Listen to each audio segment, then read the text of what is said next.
look beyond the legal formalities of an election in measuring a community on the power scale.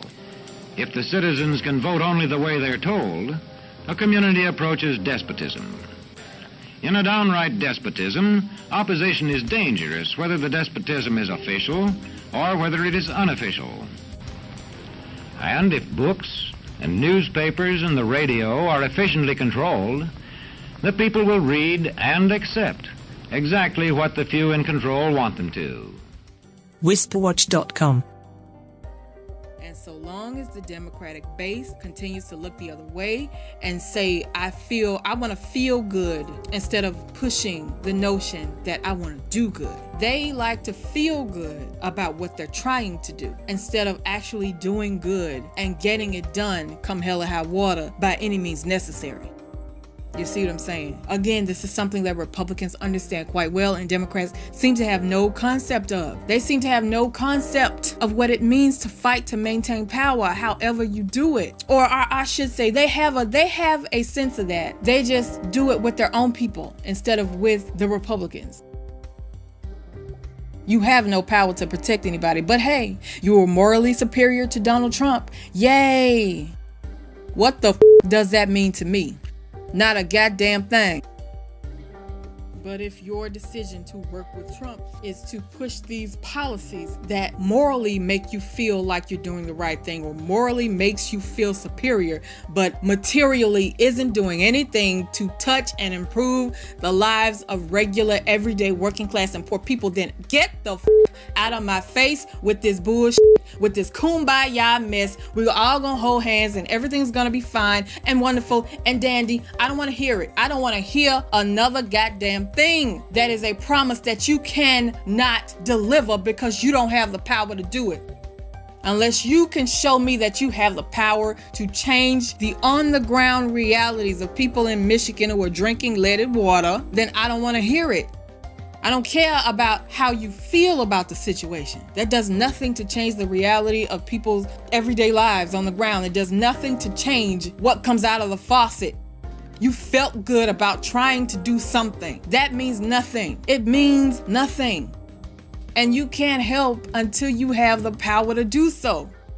Politicians don't understand morality. They don't understand working to get something that's going to benefit everybody in a vacuum. They don't understand that. What politicians understand are consequences and repercussions. That's what they understand. That's what moves a politician. You threaten their power and they will move to where you need them to go.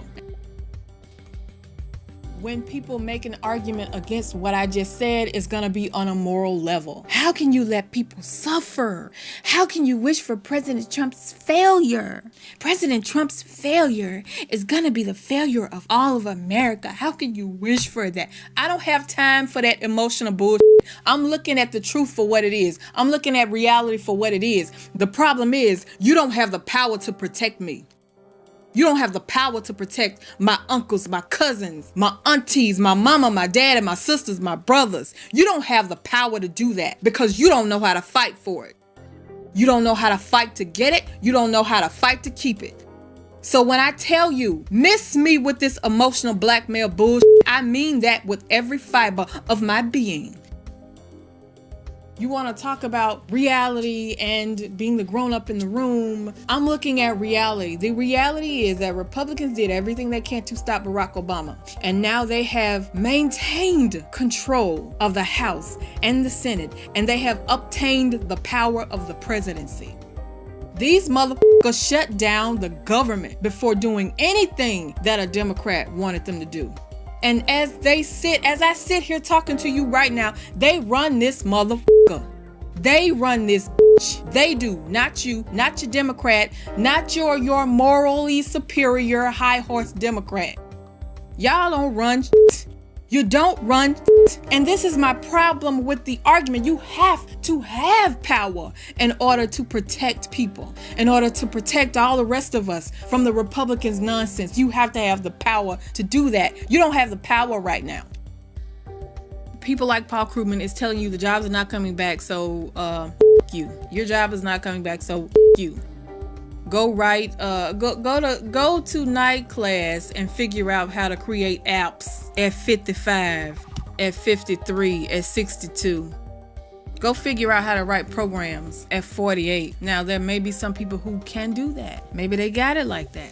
But I can guarantee you, not everybody has it like that. Not everybody has the will to do that. Not everybody has the capacity to do that. Not everybody can afford to not work and go to college in order to learn this information. Unless you're gonna pay all of their bills while they're going to college. Unless you're gonna pay for college. See, this is the short-sightedness of the Democrats when it comes to stuff like this. You take the Republican position that the jobs are not going to come back, and then your answer for that is to retrain people to what? And then you're not giving them any type of compensation, any type of fixed salary. You're not paying for college. You're throwing everything on them and making them the reason why they have the lives that they have, and you wonder why they don't come out and vote for your ass. There were many things that contributed to the result we have right now. Many things. And as long as we don't try to analyze it for what it is, as long as there is an industry of people who are trying to protect their fucking jobs, protect their fucking positions, protect their pundit paycheck on CNN and MSNBC and Fox, as long as you have people who collectively find it important to make it somebody else's fault other than themselves, you will have an industry of people trying to convince you that it is everybody's fault except Hillary Clinton's. It's everybody else's fault. It's maddening and infuriating. And until we step back and analyze detail by detail, point by point of how this engineering disaster happened, this engineering disaster that is the Clinton campaign, how the did that happen? Until we figure that out, nothing is going to change.